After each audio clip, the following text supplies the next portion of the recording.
Hola chicos, ¿qué tal? Un gusto saludarlos. Mi nombre es Carla Vila Cárdenas y hoy vamos a hablar de una pequeña introducción a la programación.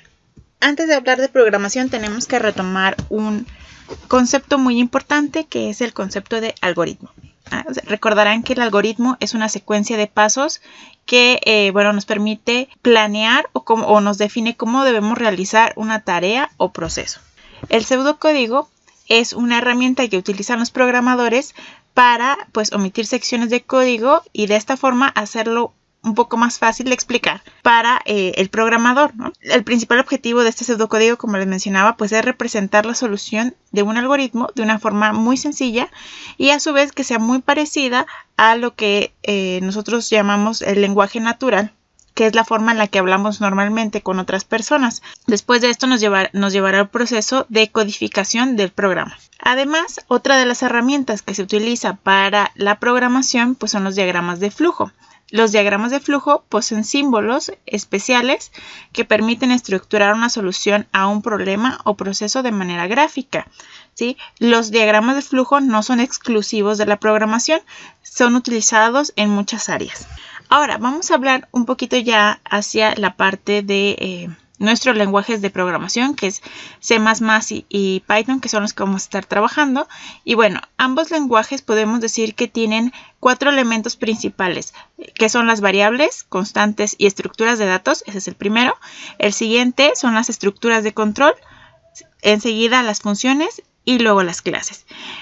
Las variables, constantes y estructuras de datos podremos decir lo que son la materia prima, lo que vamos a estar modificando y lo que nos va a permitir poder llevar las ideas del mundo real a la programación. La forma en la que conceptualizamos los objetos en la vida real. Y también con las clases es una relación entre estas variables y las clases, pero eso lo vamos a hablar después. Las estructuras de control nos van a explicar cómo es que vamos a utilizar esta materia prima que son las variables para nuestro programa. Igual las funciones, ¿va? De alguna forma las funciones y las estructuras de control nos permiten estructurar nuestro programa y darle una orientación de tal forma que sea más sencillo y reutilizable, por ejemplo, el código que realizamos. Entonces vamos hablando de las variables. Las variables representan un espacio en la memoria RAM que guarda un valor que servirá para algún proceso en particular dentro del programa, ¿va? Este valor puede ser modificado en cualquier momento desde que se inicia la ejecución del programa. Las variables tienen por lo general un identificador, que es lo que nosotros podemos decir el nombre de la variable, y además se les asigna un tipo de dato, ¿va? El cual nos va a permitir identificar si es un número entero, si es un texto o un valor lógico. Respecto a los tipos de datos, cada lenguaje maneja algunos tipos de datos. Estos son algunos de, por ejemplo, los que maneja Java. Esto me gustaría ponerlo aquí para hacer una comparativa, donde, los tipos de datos en cada lenguaje tienen cierto valor en bits y manejan cierto rango de, por ejemplo, números o de valores que pueden almacenar dentro de ese tipo de datos. Si se fijan, son muy parecidos entre ellos. Llega a variar un poquito porque, por ejemplo, aquí en C++ vemos que es mucho más especializado en el sentido de que, usan si es con signo, sin signo, largo, corto.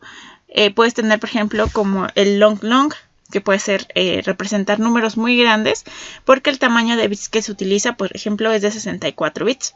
Va comparado con el int tradicional, que es de 32, estamos hablando de un rango mucho mayor. Aquí pueden ver también los rangos que se utilizan para los tipos de datos en C++.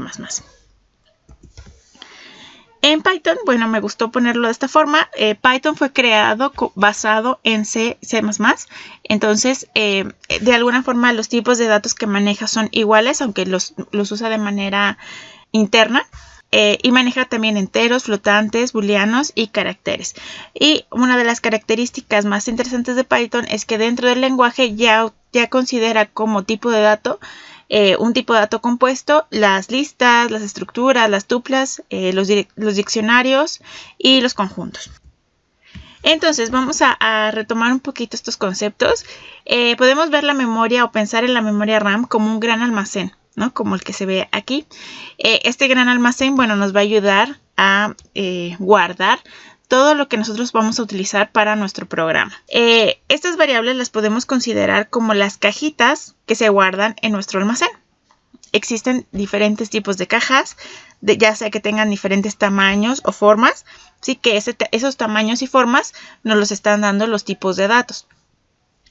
Y bueno, que van a ser almacenados en nuestro almacén o nuestra bodega, ¿no? Que vendría siendo la memoria RAM. Por tanto, pues estas variables, como les menciono, pueden ser de diferentes índole, ¿sí?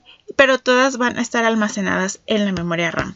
Es importante identificar qué tipo de dato vamos a utilizar porque nos va a ayudar a definir el tipo o tamaño o forma que va a tener la caja donde vamos a almacenar esa información. Vamos a hablar de otra de los elementos importantes que son las constantes. Las constantes representan también un espacio en memoria RAM que va a guardar un valor. A diferencia de las variables, una constante, ese valor que almacena permanece fijo, es decir, no puede cambiar durante la ejecución del programa. Las constantes también tienen que definirse a través de un nombre y un tipo de dato. Me gustaría invitarte a investigar cuáles son los requisitos que deben tener los nombres para las variables y las constantes. Existen muchos estándares, te invito a que investigues un poco más sobre ellos. Es importante que los investigues. Un ejemplo para diferenciar entre una variable y una constante es tu fecha de nacimiento se puede considerar como constante, ¿va? Voy a retomar un poquito esta idea. Consideremos que la vida de una persona, es decir, por ejemplo, mi vida tiene un inicio y un fin, igual que un programa, ¿va? También tiene un inicio y un fin. La fecha de nacimiento es una constante porque voy a nacer en una sola fecha, ¿no? Y eso a lo largo de toda mi vida no va a cambiar jamás. Por otro lado, la edad es una variable porque a lo largo que va ejecutándose mi programa, es decir, a lo largo que va corriendo mi vida, mi edad va a ir cambiando. Espero que con este ejemplo haya quedado un poquito más claro la diferencia entre una constante y una variable. Te invito a que selecciones 3 lenguajes que más te gusten e investigues cómo se declaran las variables y las constantes en estos lenguajes. Muchas gracias por su atención. Nos vemos la próxima. Hasta luego.